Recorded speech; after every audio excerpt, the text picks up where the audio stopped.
going through recession, there are different ways to go through it. You can go and raise funds and have enough funds. You can also have no team. And I would like to introduce you to John Buckman, who is just sitting here. And he promises his presentation won't suck. That's not me. That's not my slide. That's John's slide. And John is a really low profile. I mean, you're not like a big, you're not PRing yourself enough. I think you should do it, much more. And it's great. And John has managed to create a number of sites, including Magnatune, which is one of them, running with a team of one, right? Which is John.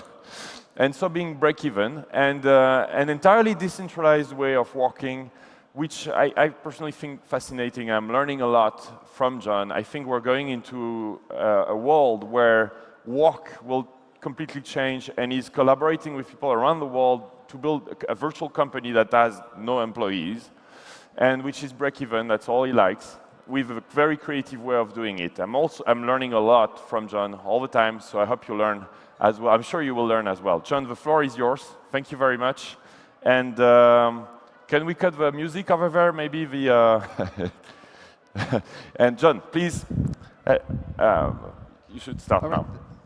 So thanks, Loic, for the introduction. So my name is John Buckman. I'm going to be talking about a completely different model for running your life, running a company. And I hope in the next 10 minutes you'll come away and say, wow, that presentation didn't suck. And hopefully that will be the takeaway. So the very first thing, here we go. The presentation can be downloaded from slideshare.net. If you don't know SlideShare, it's an interesting website where everyone can upload their PowerPoint. I wish more presentations today would upload to either a PDF or their blog, because it's really a crucial way to have an influence beyond the people here today. As part of also having a greater influence, I'd recommend more presenters license their presentations under an open license, such as the Creative Commons license that this is licensed under. In this case, you are free to download the presentation, remix it, reuse it in whatever way you want. And if you'd like to continue the conversation with me, by all means, send me an email. So this speech is entitled, Employees Suck. And the reason I came up with that title is because I ran a 50-person company for a dozen years, and while it was good at making money, I was miserable. And many of you who run companies or who are in companies, you might be swept up and doing the day-to-day, but are you actually having a good time? Are you enjoying yourself? Do you think you're having a real impact on society, one that you'll tell your kids and grandkids about? And if not, is that really how you want to spend your time? So one of the ways that employees suck is, quite honestly, managing is absolutely no fun. By managing, I mean getting people who don't really want to do their job to do their job anyway, to orchestrate jobs that will fill time, to build out a staff. It's no fun at all. What is a lot of fun is coordinating a lot of talented people, getting the best in the field to work together and multiply you, not having to motivate them, but simply getting everyone to work in a coordinated whole. That's really fun. Not only is firing not fun, especially if people are good enough, but they're nice people, but except in a few places, really America and Britain, it's quite hard to fire people. And so as you go about your entrepreneurial travels, you'll find it quite hard to bring on the best and keep them, simply because of the way the rules of the world work. If you work much more with freelancers, you'll have a much better time. I also think the way the internet is changing, that permanent employees just are not mostly needed. You absolutely need a core of employees to make your product. Beyond that, not really, because changing circumstances are always requiring new skills. Think for a second, instead of retraining new employees, try getting contractors for your current projects. The only thing I'll note about that for anyone who's tried outsourcing is that it's virtually impossible to get people to cooperate virtually. So you do need a core of talented, somewhat homogeneous, somewhat culturally homogeneous people to work together. It can be 3 people, it can be 1, it can't usually be more than 10 to make the product. And the model for this is Hollywood, which largely makes massive $100 million films with virtually no employees. For each film, they decide what is best needed, and they bring that team together for a time, and then everyone disperses. Now, flipping it around a second, for those of you who are employees, you know that it's no fun to have a boss. And one of the reasons is no one can actually work for 8 hours straight. You go to the job, you know, you have to flirt, you have to have lunch, you take some tea, because it's just boring, it's tiring, it's not how our brains actually work. They really need diversity. And if you go to work every day, you can feel this life force being drawn out of you on a daily basis. And this is especially true if you're quite talented. The reason this is especially true is if you're quite talented, you probably are worth 10 times more to the company, to the project, than anyone else. But at best, you're going to see a 3 times pay, or most of the time, actually 20%. So you're stuck as a very creative person who's driving the team in an environment where you're simply not recognized. And because of hierarchies and how companies are structured, employees always make less than their bosses. It doesn't matter if you're the key marketing, sales, or programmer, you're going to make less than your boss. And that just doesn't make sense in a knowledge economy. But there it is. You don't have to participate. If you are an employee, you know this for a fact that you're mostly doing dumb work. Someone has to fill your day with things to do. There are very few satisfying tasks. And the incentive is, why should you be clever? Why shouldn't you just put the time in? Why should you do your best work? You're paid by the hour, after all, not for your contribution. And the solution really is to get out of that game. And I know this sounds scary, but that's why Loic invited me here. Instead of selling your time, which isn't really worth much, everyone has time to give, and it's very hard for an employer to evaluate. Instead, make intellectual goods, non-tangible goods, now that the internet is here and has democratized distribution and manufacturing.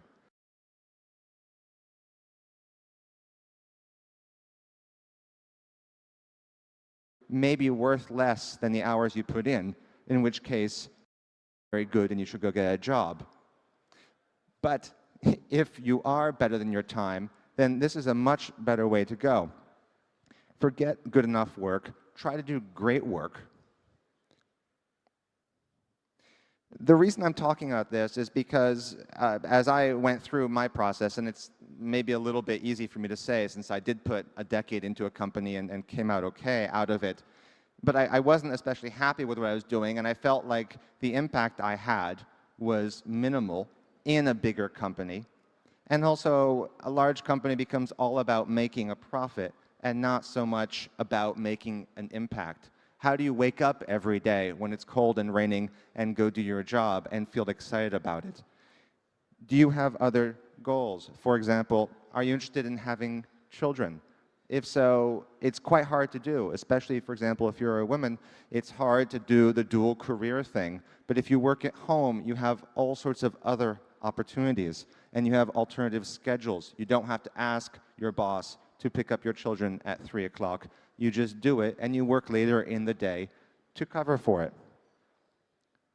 Do you enjoy learning? Do you really like being challenged and having to acquire new skills? If so, quit your job, because they're not paying you to learn. They're paying you to put hours in.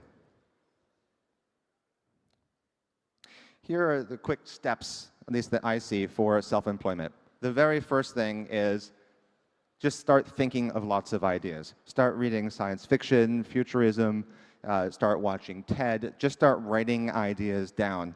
And then this is the crucial step. Do nothing. Don't do anything with those ideas. Just keep thinking of ideas and writing them down. And the reason is that in 3 months, most of those ideas are going to be shit. And it's going to take you at least 3 months, if not 6 to 9 months, to get those ideas together. And too many people jump on the first ideas they have and start doing them, and they shut their brain down, and they stop thinking of other clever things. This is my own personal test. I call it the pub test. I spend half the year in England, and Brits are notoriously cynical and also well-educated, which makes them a very tough audience for new ideas. I go to a pub with a friend, it's noisy, we're having a beer, and then in about 15 seconds, I explain my idea. If they don't stop drinking their beer and pay attention, my idea is not good enough. And it's very simple. It's because a noisy pub with beer, lots of cute other people around, is what the internet is like. There are tons of distractions. There are tons of things pulling people away. If you're not interesting enough to get someone to look up from their beer, it's not going to happen. Try again. Now, think about your product. What this really comes down to is some sort of elevator pitch, some sort of very simple explanation. It's called an elevator pitch because if you're stuck in an elevator with someone famous, let's say Chris Anderson of TED, and you want to speak to, at TED, what would you say in those 15 seconds that would excite him, that would make him take your card and call you back? I can't stress this enough. Before you do any work, write the first line of your press release. So many companies leave this till later. They make the product, they get it to ship, and then they write the press release, and they realize that the first line of their press release is boring. The product's already made, there's nothing you can do, you have a boring product. You need to work the other way around. How is that first line of that press release going to get people interested? Next, write the first paragraph of your homepage. This is the follow-on. Someone says, oh, that sounds interesting, tell me more. You have 3 or 4 sentences to get them excited. Make the homepage. Finally, hunt for unique names. This is actually not nearly as important as you would think.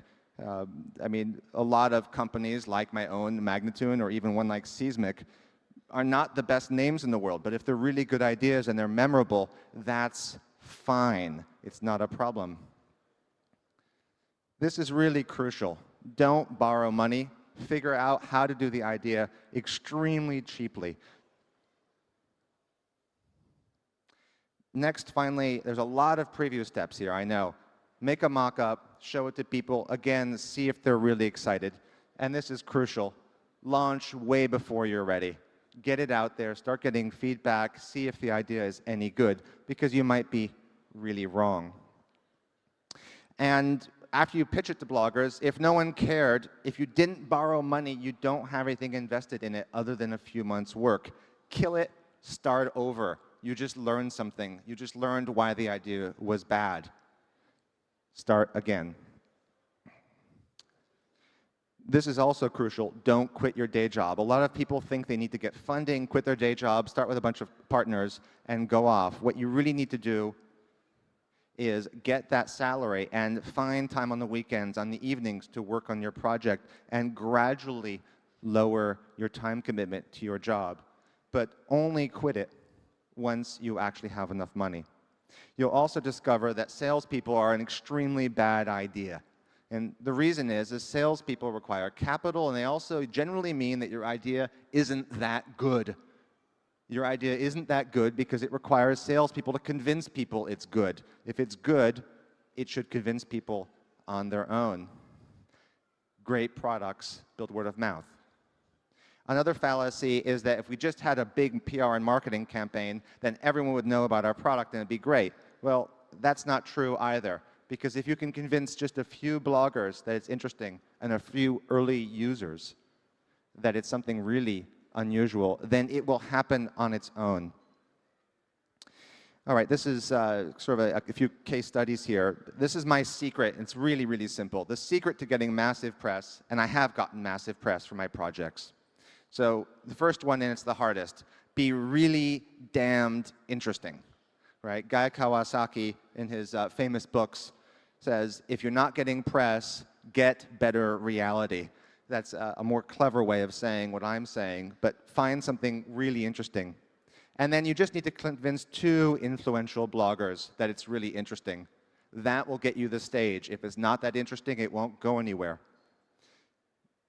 Another secret, this is for traditional print media, is focus on freelancers, not on staff writers. Freelancers will write about small people. Generally, staff writers won't. And the reason is that staff writers get stories from editors, whereas freelancers have to find stories and pitch to the editor. Become a cause that a freelancer would personally like, they're personally invested in. Go through here. So this is the quick example. This is the Magnitude homepage. This is one of my 2 companies. It's a music site, basically. Minus free. Do you mute? Minus free. Okay. So this is the flow of things. I first got blogged. I got Creative Commons and Boing Boing to blog, and then the Inquirer, and then everything else happened. Then Fark, Slashdot, USA Today, NPR. This is from each one. In other words, there's a cascade. Each media watches the next media, and it happens automatically. Here are some of the story angles, and you'll have to download this to read this more. But think of as many edgy stories as you can, especially ones that haven't been written about, so that when a journalist contacts you, you can give them something really juicy to think about. Now, I'm a bit over time, so I'm going to skip these here. One thing I will mention about mine is this is the Magnitude homepage. This is my elevator pitch. We are not evil. It's very cute, makes people laugh. And then there's this massive paragraph. What people actually see is we're not evil, blah, blah, blah, blah, blah. And whoops, I didn't follow my own advice. In fact, I didn't know my advice at the time. This is another company I run called Bookmooch. It's a global book exchange. And it has a much simpler elevator pitch, which I can explain in that way there. Okay, some final tips. Those of you who are French, you need to look at dedibox.com. For 30 euros a month, you can have a machine in 100 megabits. It's only available to French people, and it's a wonderful thing. I recommend you use PHP because it's a simple technology. You can hire people cheaply, but don't skimp on graphics. Do everything yourself. And if you're not technical, sorry, you're going to have to be technical. You're going to have to learn technology at some level. Otherwise, it's not going to happen. You're going to have to read a lot of books. You're going to have to learn everything about running a company. But it's going to be a lot of fun. And if it succeeds, you get all the proceeds. And you can't lead people if you don't know how to do their job. Don't borrow money, because if you fail, you can just start again next week. That is all I wanted to say. Thanks very much for listening. Bye-bye. Thank you so much, John. That is, you should really catch John in the corridors. He has such a great advice.